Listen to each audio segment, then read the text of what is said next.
Hey, happy Friday. I think the cold weather is going to go away for a few days. So, at least here in Colorado, the temperatures are warming up tomorrow. It's supposed to go up in the 50s. And I'm super excited because I haven't been hiking for over 2 weeks. And I know exactly where I'm going to go. And I'm going to go on Sunday. And I'm super excited.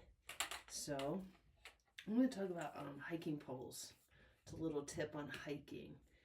I see so many people hiking and they don't have hiking poles.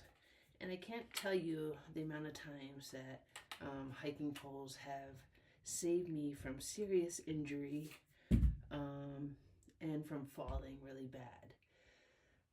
So I don't know why you would even step out there without them. So they're cheap and they're just so important to have on your hikes. And the good thing about poles, like if you really feel like you don't need them, you can just like totally bring them down to a smaller size and just like stick them in your backpack.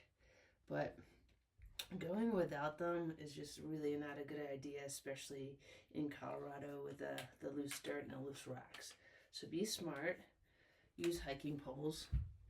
And then the other thing I'm doing this weekend is I was at my massage therapist's office the other day, and I saw this book on her shelf. It's called Loyalty to Your Soul. And I picked it up. I took it home for a day and I felt guilty. So I ordered a few myself because definitely want to mark it out with writing on it and highlighting the pages.